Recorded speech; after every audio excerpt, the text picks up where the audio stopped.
On Fidel Castro, the man, the revolutionary, the leader.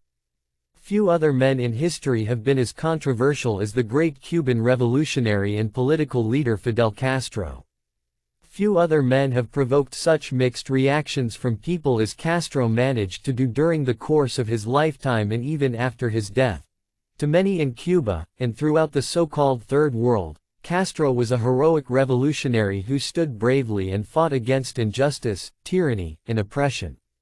And to many others, especially in the West, he was nothing more than an egotistical, cruel dictator who only cared for power.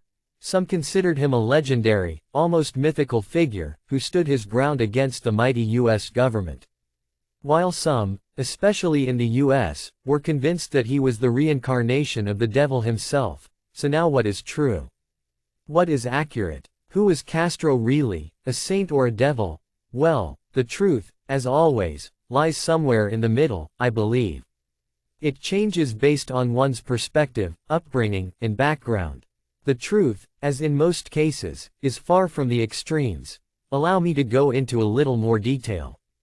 But first, let me introduce you to the man. Trust me, the background is necessary to understand any matter if you hope to discover something even remotely close to the truth. In short, without some background, my poor essay will be quite pointless. And let me warn you, it is going to be a long introduction and a long essay. So brace yourselves. Fidel Castro was born on the 13th of August 1926 in the village of Byron at his father's farm. His father was a wealthy farmer who owned around 23,000 acres of plantation in Byron. From a young age, Castro was somewhat of a rebel, often misbehaving in school. As he grew older and began studying law at the University of Havana, he became actively involved in violent student activism and politics that existed at the university. As a law student, he campaigned against the violence and corruption of President Ramon Grau's government, even delivering a public speech that would receive front-page coverage in many newspapers.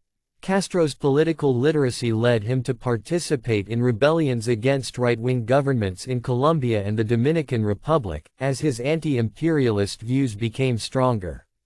He also began to despise U.S. intervention in the Caribbean. Castro became a regular in the city's political life, actively taking part in protests against the government. He began condemning the economic and social inequality prevailing in Cuba and became more and more influenced by leftist political philosophy. Getting interested in Marxist philosophy, he voraciously read the writings of Karl Marx, Vladimir Lenin, and Friedrich Engels. Through these writings, his worldview changed completely.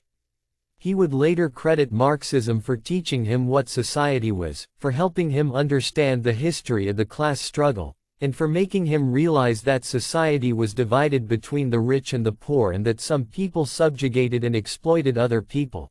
It was only around this time that Castro began looking at the problems of Cuba in a wholly different light, coming to the conclusion that corrupted politicians were not solely responsible for all the evils in Cuban society, but that the bourgeoisie class was equally to be blamed. Being deeply influenced by the Marxist point of view, he realized that meaningful political change could only be brought about by a proletariat revolution, as in the case of Russia. In September 1950, Castro graduated with a Doctor of Law and co-founded a legal partnership to serve poor Cubans who could not ideally afford legal guidance. The partnership was a financial failure that left Castro, who was already married by then, without any money to pay his bills. And although Castro himself did not care much about money or material goods, the situation caused his wife much distress. Soon their electricity was cut off and their furniture was repossessed due to non-payment of bills. But even until the early months of 1952, Castro had no real political ambitions. Not obvious ones at least. He was still a supporter of Eduardo Chivas, the founder of the Party of the Cuban People, or Orthodox Party. He believed that Chivas would be the man to bring change to Cuba for the good. However, two subsequent events would bring a drastic change in his ideas. The first event was Chivas' politically motivated suicide in 1951. and the second was General Fulgencio Batista seizing power in a military coup on 10 March 1952 and declaring himself president.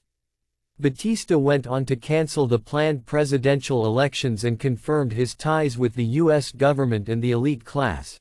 As soon as he came into power, Batista began oppressing socialist groups, trade unions, and opposing political parties, effectively making his presidency a one-man dictatorship. Castro tried in vain to bring legal cases against the government, but nothing came of it. This was when he began to seriously consider other ways to overthrow the Batista government. He soon realized that he had to resort to a radical method, as legal and passive methods certainly would not work. From July 1952 onward, Castro began recruiting members for his newly formed anti-Batista group, the Movement. Within a year, he was able to recruit over 1,200 members. The group collected weapons for a planned attack on the Moncada barracks, a military garrison outside Santiago de Cuba. This time, Castro's goal was ambitious and radical. With the attack on the barracks, he wanted to seize control of it before reinforcements could arrive, and with this act of rebellion, he wished to ignite a revolution amongst the poor citizens of the province of Oriente. Castro now began seeing himself as heir to the great Cuban nationalist poet and independence leader José Martí. On 26 July 1953, Castro, along with 165 revolutionaries, conducted a failed attack on the barracks. 4 of them were killed before Castro ordered a retreat. In total, 6 were killed and 15 were left seriously wounded. Some rebels who took over a civilian hospital were captured, tortured, and executed without trial. Castro, along with 19 other rebels, fled into the Sierra Maestra Mountains to establish a guerrilla base there. Unfortunately for them, their plans did not work out as expected. The rebels were captured in the mountains. Some were executed, while others, including Castro, were transported to a prison north of Santiago. On 16 October, after Castro made his now famous "History Will Absolve Me" speech, he was sentenced to 15 years imprisonment along with 25 others. Being imprisoned in a relatively comfortable section of the prison, Castro used his time to read widely the works of José Martí, Immanuel Kant, Sigmund Freud, Fyodor Dostoevsky, etc. It was in prison that he also renamed the group's name to the 26th of July movement in memory of the Moncada barracks attack. Holding a false presidential election in 1954, Batista, backed by the U.S. government and some major corporations, was advised to release the Moncada prisoners for some good publicity. On 15 May 1955, Castro and his comrades were released, as Batista was convinced that they were no threat to him. The same year, after some violent demonstrations, the government began to crack down on dissent once again, prompting Castro and his brother Raúl to flee Cuba for Mexico in order to avoid arrest. Upon arriving in Mexico, they met a young Argentine doctor named Ernesto Guevara, who would go on to become the great revolutionary leader and icon of Rebellion Che Guevara. The rebels in Mexico soon began to train in guerrilla warfare under the guidance of Alberto Bayo, a Cuban military commander of the Republican faction during the Spanish Civil War. Now is the time for me to cut short the history and not go into too much detail, for if I did so, this essay would probably lose its purpose and never end. So allow me to skim through the actual guerrilla war that would take place over a 2-year period in Cuba. On 25 November 1956, Castro, along with 81 comrades, including Raúl, Che, and Camilo Cienfuegos, set sail for Cuba on board an old yacht named Granma. The journey, which was filled with problems and difficulties, took 7 days instead of the planned 5. Upon arriving at Playa Las Coloradas in a mangrove swamp, they were attacked by Batista's forces, forcing them to flee into the Sierra Maestra mountain range to reach the base there. On reaching the base, Castro realized that only 19 rebels out of 81 had made it. The rest were either dead or captured alive. But Castro and his rebels did not give up. Over the course of the next 2 years, they staged a guerrilla war from the Sierra Maestra Mountains that would eventually lead to Batista fleeing the country on the 1st of January 1959 and the rebels conquering Havana on the 2nd of January after Che and Camilo led their columns into the capital. On the 9th of January, Castro arrived in Havana after stopping at every town along the way to give speeches, interviews, and press conferences. The majority of the Cubans were in favor of the revolution, and in every town, the revolutionaries were met by excited cheering crowds.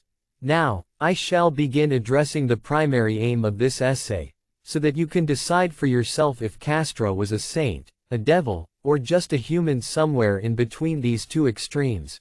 Granted, what Castro did immediately upon entering Havana can be deemed as somewhat shady.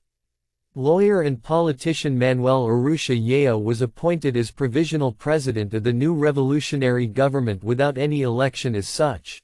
Needless to say, Castro, who had proclaimed that he did not want any power for himself, exercised a lot of influence over the new government, which was filled with the members of the revolution.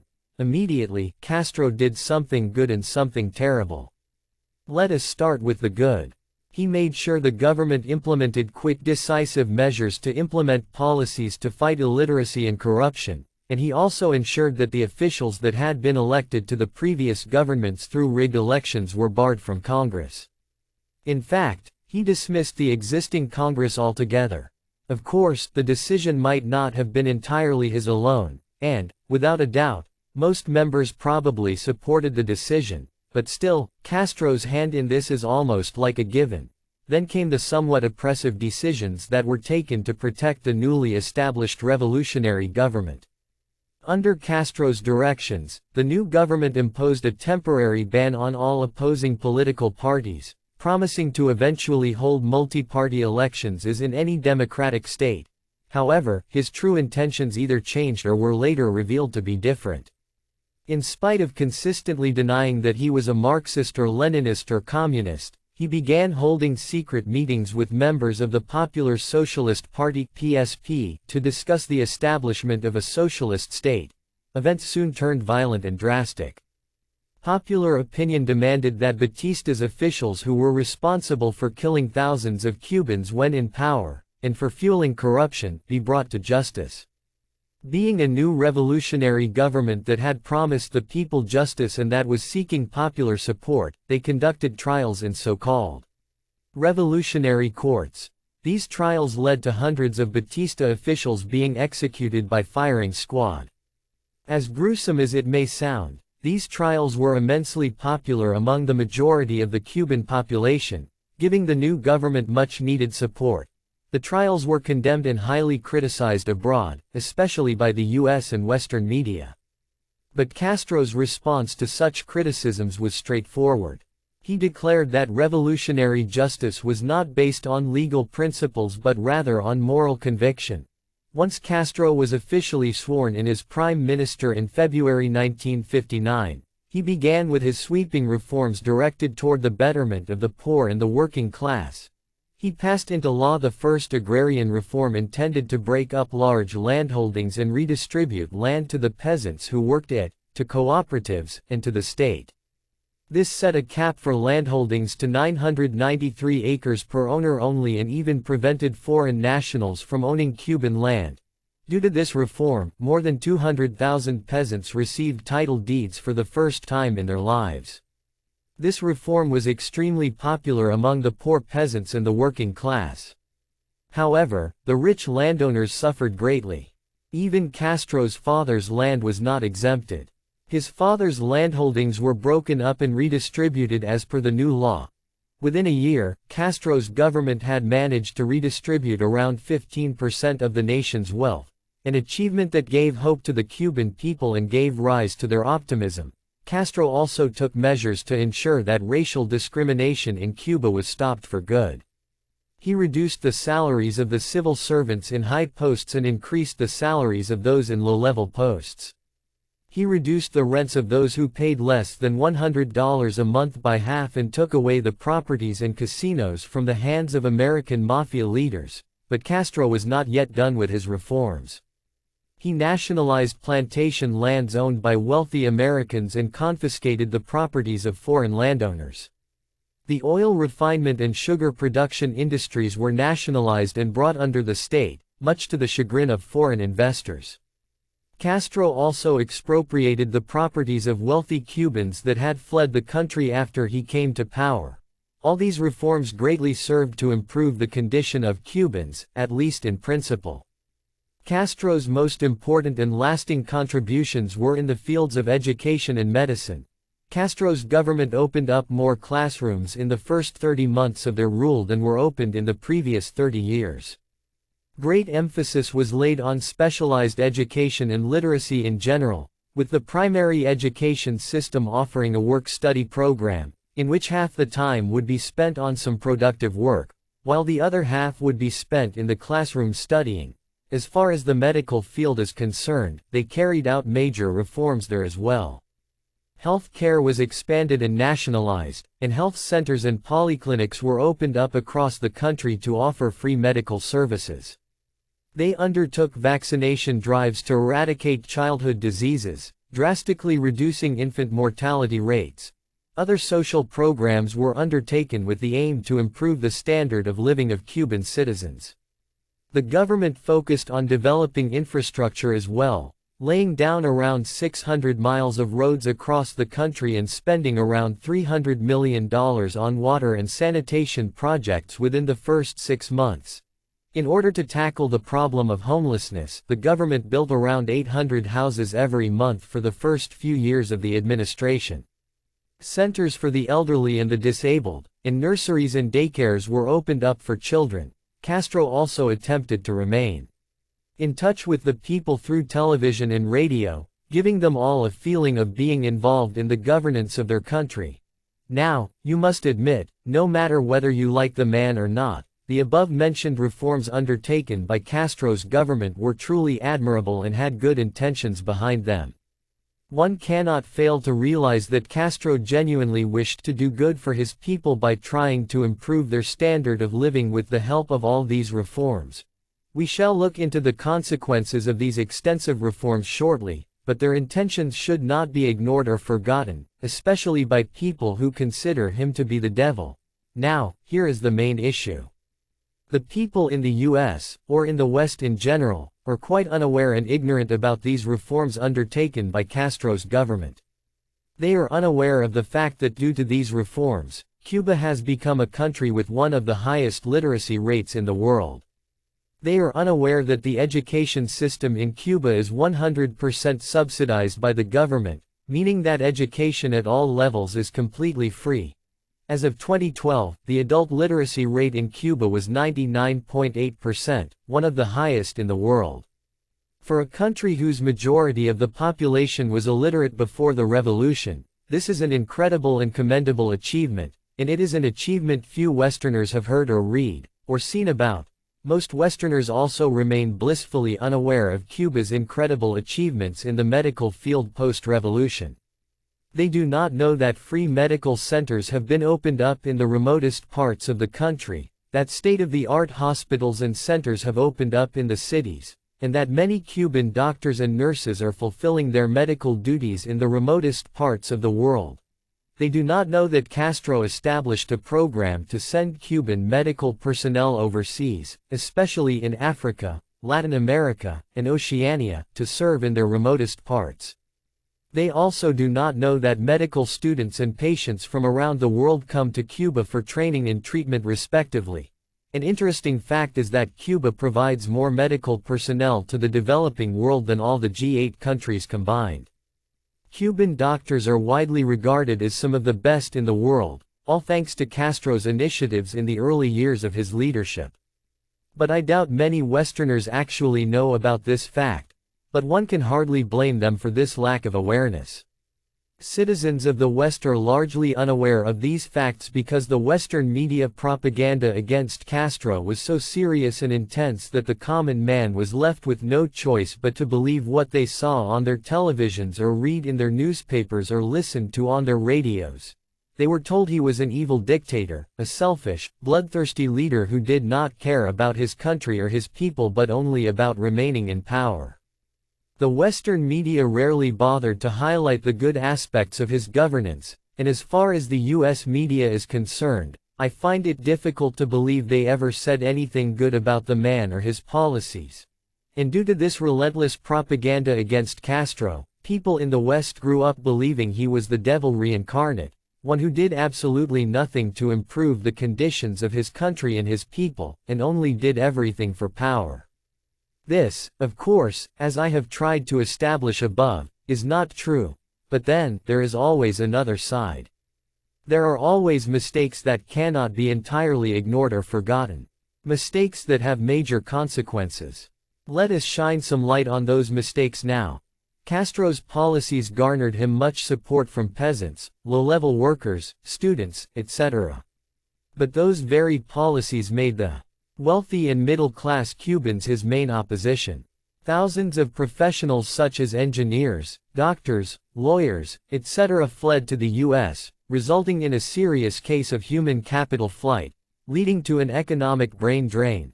The government began arresting counter-revolutionaries who opposed the policies of the government and threw them into prisons. Anti-Castro groups began forming in and around Cuba, mostly funded by Cuban exiles and the CIA. These groups attempted to employ the same tactics as Castro and his men had, setting up bases in the mountains and carrying out armed attacks. Due to these issues, the country's financial reserves were severely drained within 2 years as productivity drastically decreased. In the following years, Castro would go on to ally himself completely with the Soviet Union, while publicly condemning the US for its capitalism. Castro's political philosophy was now aligned with that of the Soviet Union and other Marxist-Leninist states. The Cold War saw Cuba and the US's relationship become worse. Castro was responsible for putting Cuba at the forefront of the Cold War between the two great superpowers by allowing the Soviets to build missiles on Cuban soil, leading to the infamous Cuban Missile Crisis that would almost bring the world to the brink of a nuclear war. As Cuba sided more and more with the Soviet Union, the US began to retaliate with economic sanctions. Castro ordered US oil refineries in Cuba such as Esso and Shell to process Soviet oil, but they refused to do so under pressure from the US government. Castro responded by nationalizing the refineries.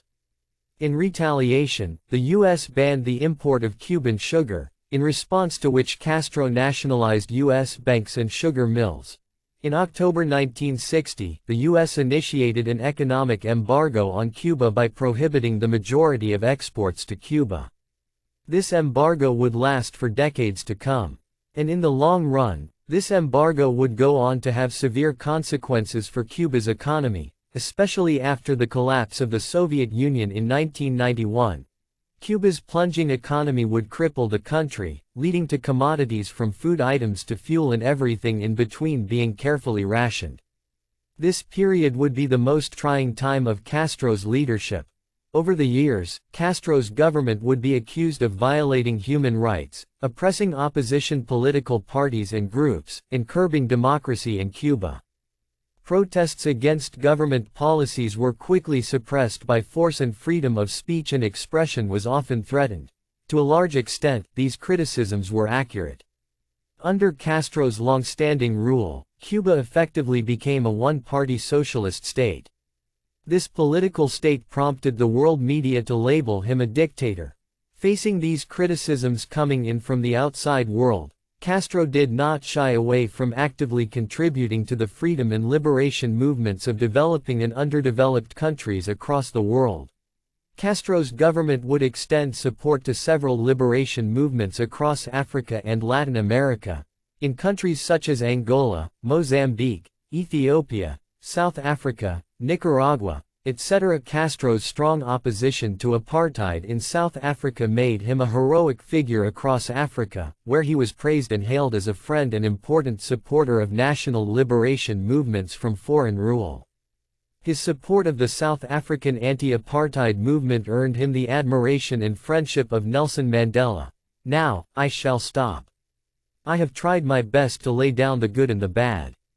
It is now up to each one of you to decide what you think of the man. Of course, there are many things I have left out, good and bad. There are many details I have skipped over. But I have only done so because I feel that this essay has gone on long enough.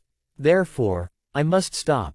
In case anyone cares, which I highly doubt, allow me to state what I think of Castro. My opinion of Castro the man and the leader are somewhat neutral. But, I must admit, I lean more toward admiring him for being a man of action who was courageous enough to defy foreign rule and interference in not just his own country but across the world. I admire him because he did not just defy them in rhetoric but actually acted upon it. Maybe it is a colonial thing, I admit. Maybe, and I know this sounds far-fetched, I feel this way because India herself had suffered from the yoke of colonialism for centuries, wherein our people were as good as enslaved in our own land, wherein our resources were exploited and stolen from us, wherein our culture, our traditions, and our history were all degraded by foreign rule. Therefore, being from a land and a people that had to fight for their freedom, I admit, I am somewhat biased toward Castro. I admire him for standing up to mighty governments across the world, especially the US government, in spite of Cuba being a tiny island on the surface of the earth. He was the David to the Goliaths of the political world. He stood for courage and bravery in action, and he stood for hope and justice among the people of the Third World, especially in Asia, Africa, and Latin America. He gave them the courage to stand up and fight, to resist and deny. That being said, my admiration for him certainly does not blind me from his mistakes.